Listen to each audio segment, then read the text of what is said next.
People, I think, too often overcomplicate what this looks like, as opposed to if you have a digital hub, a site that people will actually use, and then you think about everything else in this influence economy, well, then you just need to make sure that you set aside time to do those things and you have a process in place.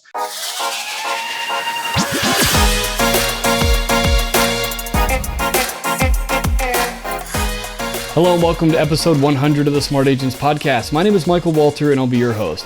In today's episode, we are joined by globally recognized marketing expert and speaker Kurt Uhlir. Along with his team at Showcase IDX, Kurt has examined more than 50,000 real estate websites and the businesses behind them each of the last 3 years to identify what works in modern marketing.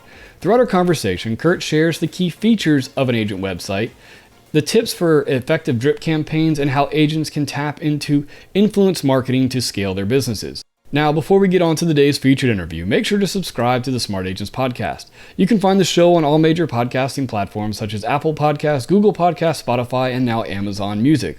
Also, if you or someone else on your team has an awesome story or tip to share with our community, send us a message at feedback@smartagents.com.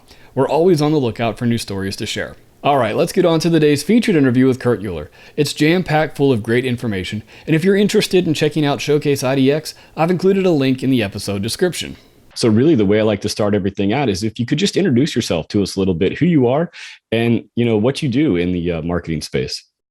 Yeah, so my name is Kurt Uhlir. I've been in marketing, I'd say probably my whole life. I started my first company when I was 14. Actually, two companies that way. One of them still exists and is a seven-figure business. Used to be bigger, but it's kind of slowed down a little bit.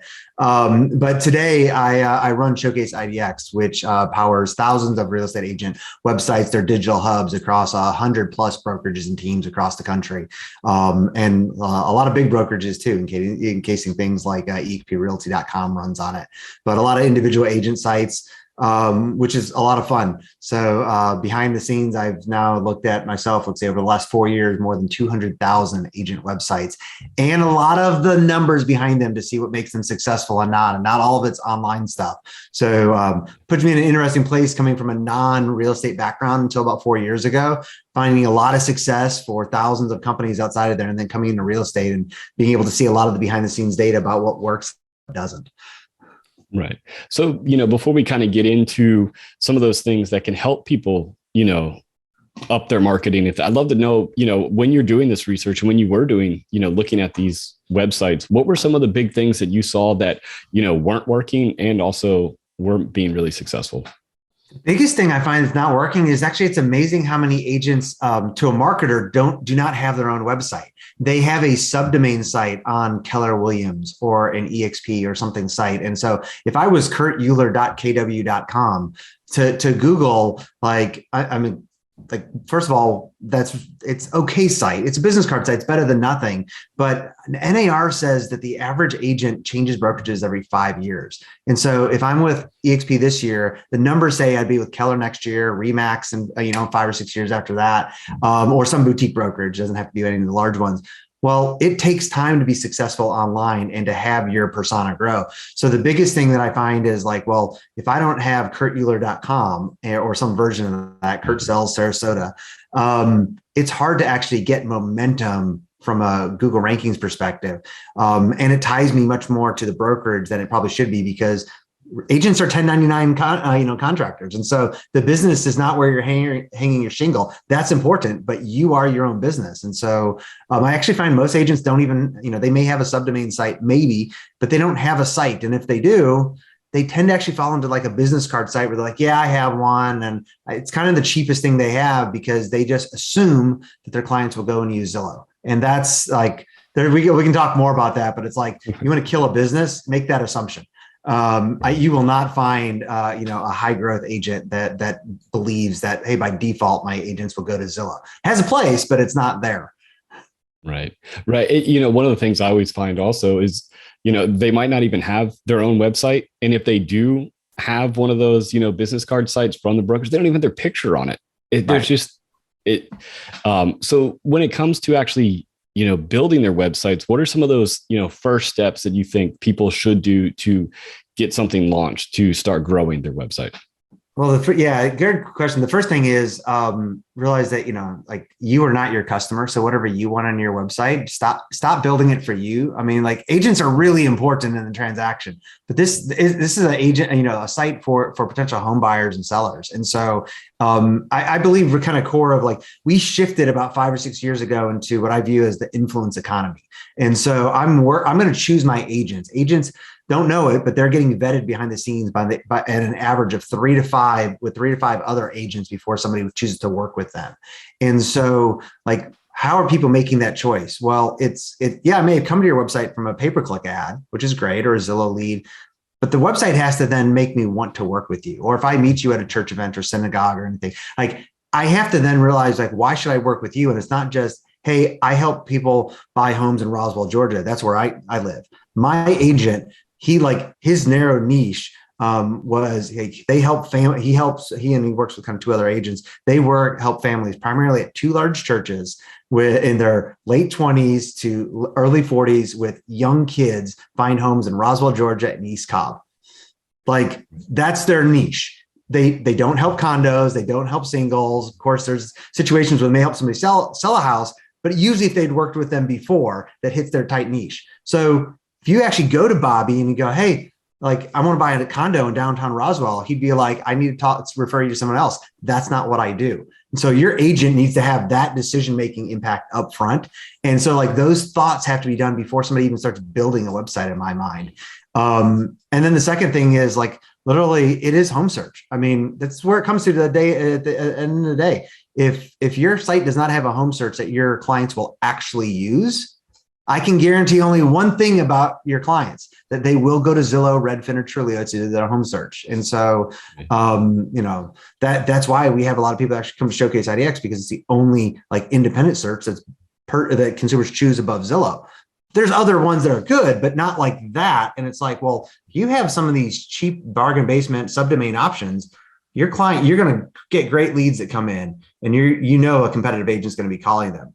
And so like starting from there, before an agent builds their site is so important. And it's like, I'd say it's more important for new agents, but even if you're selling 100 transactions a year, like that has a bigger dollar impact for you. But if you're a newer agent and you go for that, just the easy option for building your site.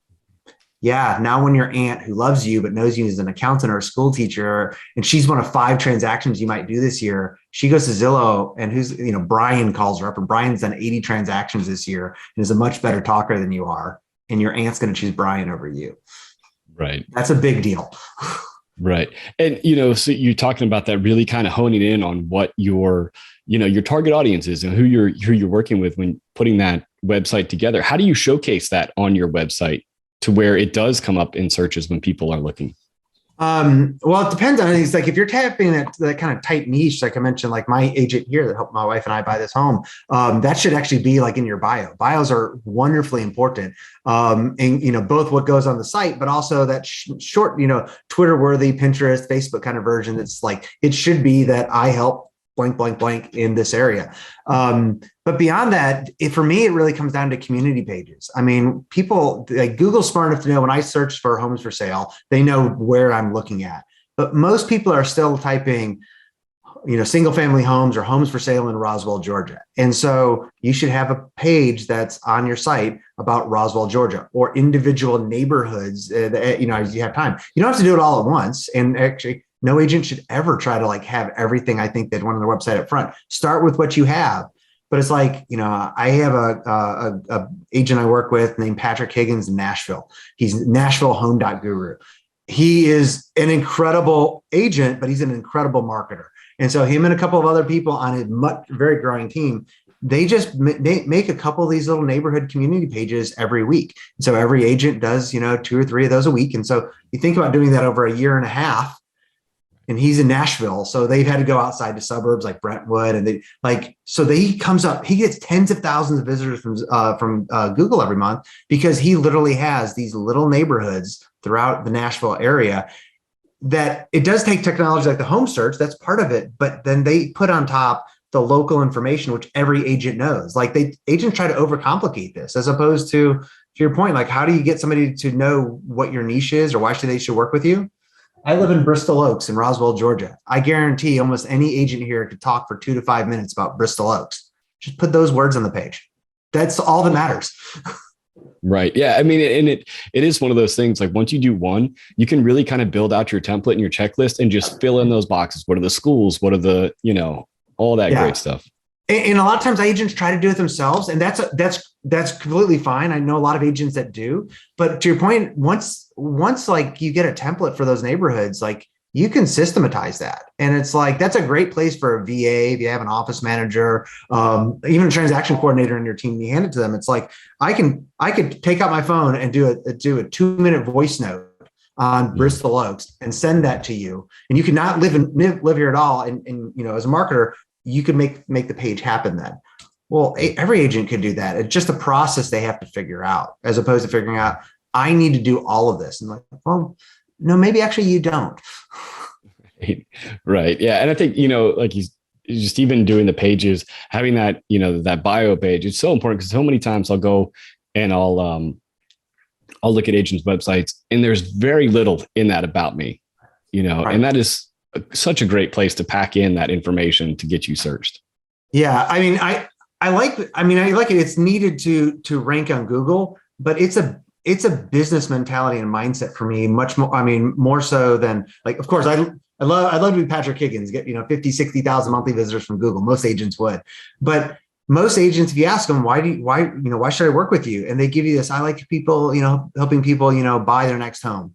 And it's something very ethereal, as opposed to if you actually think about writing a bio that's, no longer than if you were to speak for like 3 minutes, maybe 4 minutes top, that's what goes in your site. But then do a short version, the 30-second, 2-sentence version you would give if you met somebody after church or, at a diner or something. Then that process it forces the agent to lock down to, here's how I represent myself. Now, it's important for the website, but they're going to use that bio, which most agents don't take the time to kind of craft a decent, like 3 to 4 minute kind of talk. They're going to use that every time somebody asks at a party, hey, what do you do? That's what's going to pull out from them. And you don't have to, again, you don't have to do it yourself. Put it in a Google Doc and send it to 20 of your friends, some other agents that know where your specialties are, and have them mark suggestions on a Google Doc and go, give me the harshest feedback you can. I mean, I talk to agents sometimes that are certified in Relo or Rio and, relocations. And I'm like, wait a second, that's not in your bio at all. Like my company may do relocations. So it's like, I wouldn't have even known to come to you. How is that not on your, not how you introduce yourself? So. Yeah, definitely. And, so we've talked about really, having the website and having not just using the one that's provided by your brokerage. What are some of the other things that agents, really need to do and implement to up their marketing strategy? Yeah, I group pretty much everything into, like I said, a digital hub. And that's important for the reason we talked about. But everything else for me then falls into this influence economy. And I say that as it needs to be simple for agents, because otherwise we have a tendency in real estate to overcomplicate things. And that may mean doing emails. It may mean doing social. It may mean doing local events. But your job as an agent is to figure out what works best for you. I don't want to change who you are, Michael. What I want to do is figure out where, if I'm coaching you, I want to figure out, where are you already at? Hey, is TikTok big for some real estate agents? Yes. If you're not on TikTok, don't go do that. So it's like, I'm on Instagram. So it's like, if I was an agent, I'm going to like gravitate towards the apps I'm already on. Instagram, Facebook, maybe LinkedIn as well. Never TikTok. I have a TikTok account. My wife would be kind of the exact opposite. Facebook and Instagram are not on her phone, and she spends a lot of time on TikTok. So it's like, to get an agent to change, it's just not going to happen usually. And so I'd say, like, what can I do intentionally? Put time in your calendar to build your influence, and realize you're building influence as opposed to treating clients like leads. When leads come, when you get a lead in, whether you meet somebody in person, they sign up on your site, or you get a pay-per-click ad, you need to realize that the vast majority of people are not really ready to transact now. I mean, and there's just that mentality shifts everything. And I say, don't treat them as leads. I said, I've looked at tens of thousands of agents' CRMs, and I can tell everybody that leads fall into 3 general categories for how fast you're going to get a close out of them. Pretty quick. I mean, like less than 90 days, like I'm buying now. And that's almost nobody that'll sign up in your site. It's a few more people that'll do ads. The next group, and that's the bulk of people for that close transactions, it's people that they've entered into their CRM in the previous 17 to 28 months. So I wasn't quite ready yet. I signed up in your site because I'm starting to think about it, about looking, but I haven't even spoken to my spouse yet. I'm figuring out things in my head. 17 to 28 months. If you try to come after that person as if they're a hot lead, they're going to bounce and go to Zillow or go to another agent's website that's going to let them either slowly grow or be like, hey, I'm only looking, but I do have a couple of questions I'd like help with. Yeah. And, we're talking about this influencer economy and thing. And there's different ways to do that. I think a lot of times when people hear like the word influencer, they're thinking that real flashy, Instagram celebrity. And really it's more that, I think in the real estate world, if you can be that educator and, provide that value content, I think that is really where you can start becoming an influencer in your community. Absolutely. And you're right. I think way too many people think influencer is big and flashy. It's, Kobe Bryant, a Kardashian or somebody. And it's like, well, no, you're an influencer to your family, to your friends, people around you. If only 5 people watch you on YouTube or Instagram, like that's how you start to grow from there. And to your point, education and storytelling, I would add to that as well. So we have a mortgage broker here in Roswell. His storytellings end up being things like, I was helping somebody get a new mortgage, but they were an angel investor, near and dear to my heart. I've made probably 70 or 80 angel investment deals. And he goes, I'm having a hard problem with this person because they invested in a medical marijuana company out of Colorado or California. Legal for him to make the investment, but this person wrote like a $50,000 check. And so this is without disclosing who the person was. He's telling me this thing, storytelling, education, kind of at the same time about this person wrote a $50,000 check to a company with a bunch of other angels and a VC, and was getting turned down from banks because of that investment in a medical marijuana company. And I was like, part of his thing was, he goes, I've now discovered that there are some other industries that if you invested in, the banks may not want to make an investment in you or trusting you with a mortgage. And I was like, what? So I listened, that was a 14-minute video. Oh my gosh. And I was like near and dear to like a lot of people's hearts. Like you don't think about like you write a check for an investment and that could change whether or not you get a mortgage. Topics like that, storytelling come up all the time in real estate. Mm-hmm. Yeah. And, coming from the storyteller, like I said earlier, I was a news video journalist for a long time. And one of the first anchors and reporters I ever worked with, she's now a phenomenal agent out in Boise, Idaho. And her whole,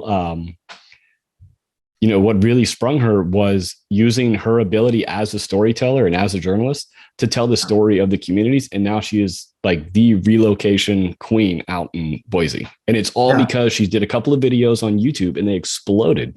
Right. And it's really easy with a phone, and they're so high quality now to just pull out your phone and actually do a video right after you met with the client. Not everybody feels comfortable. Some people have to work their way up to it. They need to have a couple coffees or maybe a scotch to get them like, hey, I go to turn on the camera.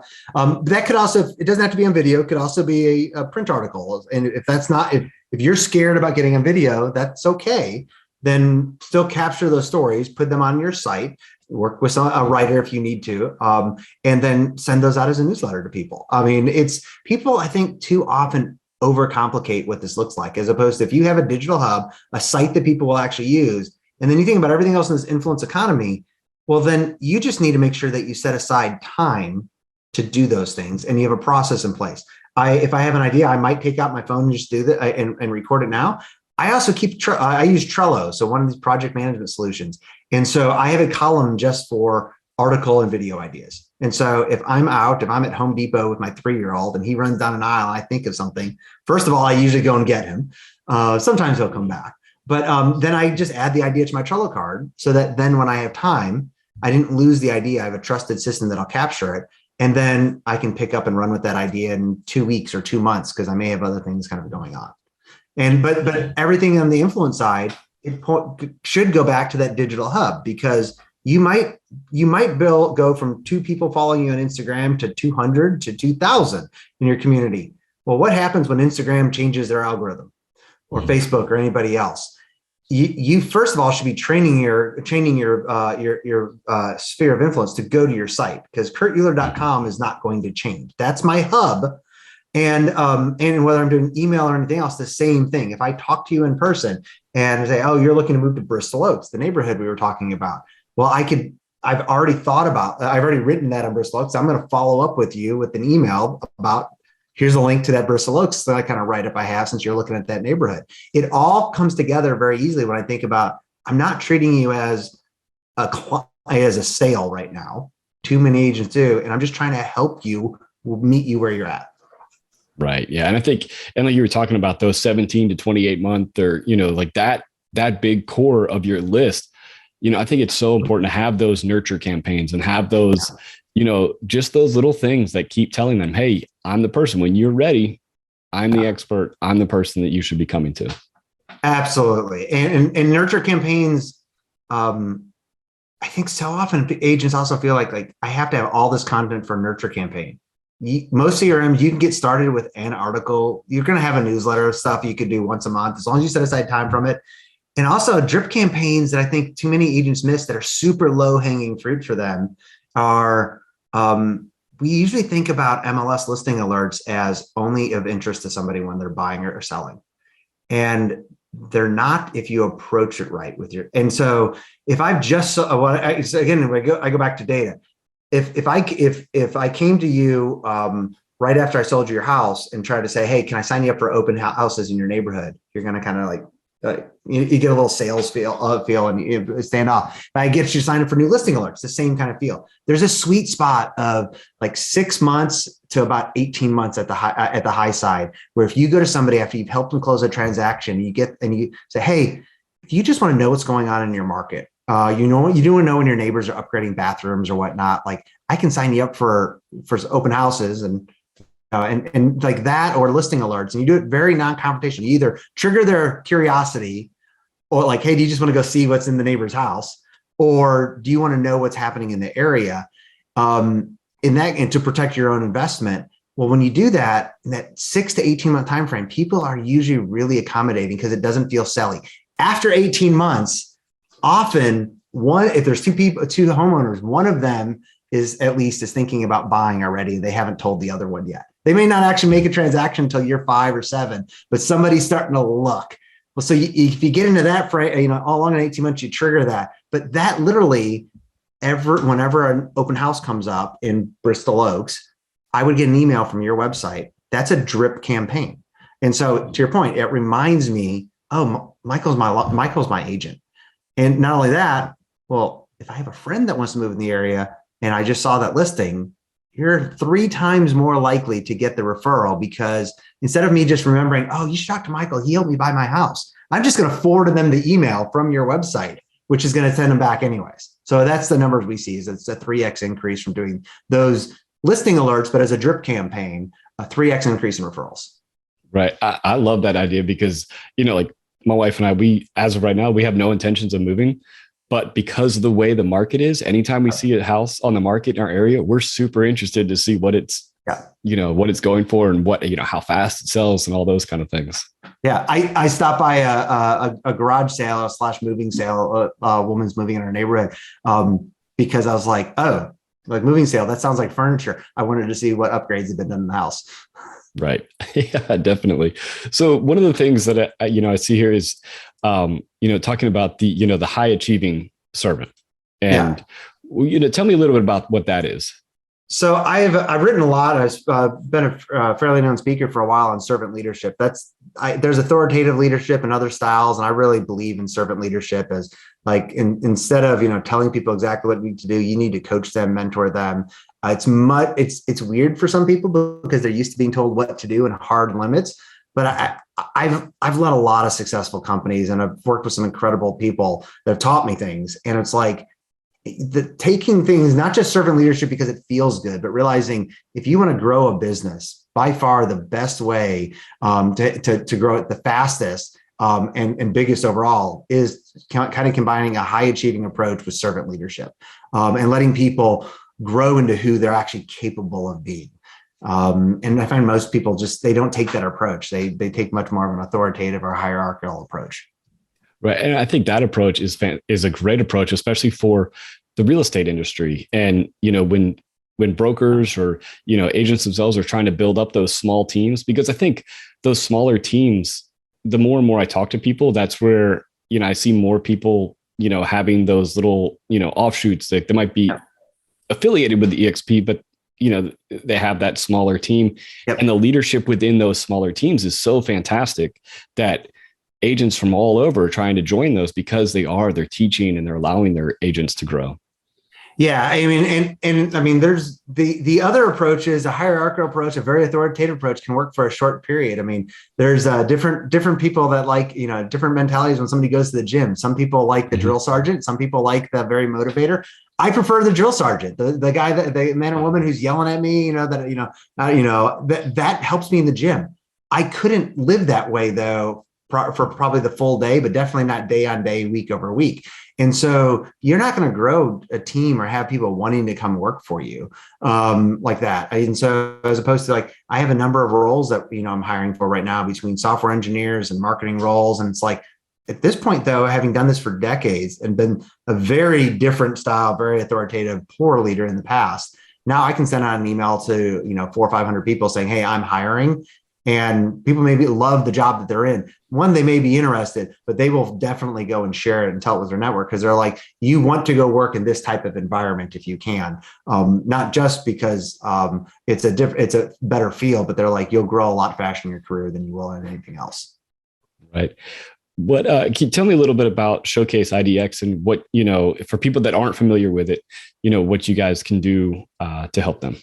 Yeah, so we're an IDX company, and so I find a lot of agents actually misunderstand what IDX is. They think it's the home search tools. Technically, IDX is just pulling in the listings actually from the MLS, which is highly complicated to actually do. You think it shouldn't be, but it is. But really, that's the technical term. What it means to an agent, though, is like in our case, we pull in your local MLS listings, and then we build all the home search tools, the consumer tools, what a consumer engages with, and then the back end for a CRM. Now a lot of people try to do that as an all-in-one, but I find that's usually actually even outside of real estate, all-in-ones are good in some cases because things work simple, but they're usually pretty poor. And the only way I can really describe it in the real estate space is would you ever have 20 people show up to build a house and give them all that little multi-tool with the pliers and on a knife that comes out? No, because different tools are better for different purposes. And that's the way a marketing stack should work. And so like in our case, we power the home search. We don't build websites. We have website developers that we partner with, and some big, some small, that will use our technology to build an agent's website. And then that would be part of a marketing stack. Usually they'll use a Line Desk, a Follow Up Boss, a KV Core. They'll send the leads over for that technology to do what they do very well. Right. What, just kind of wrapping up, you said you've kind of gotten into the real estate space in the last handful of years. What, and real estate is always really interesting because you can take so many experiences from so many other types of businesses and apply it to real estate. I think that's what's always really interesting. So what are some of those what were those big ahas when you got into real estate that you saw that you could really apply? I was amazed at actually how poor a lot of the marketing technology was, and how agents, I'd say probably in the last 4 or 5 years have been kind of sold prop tech.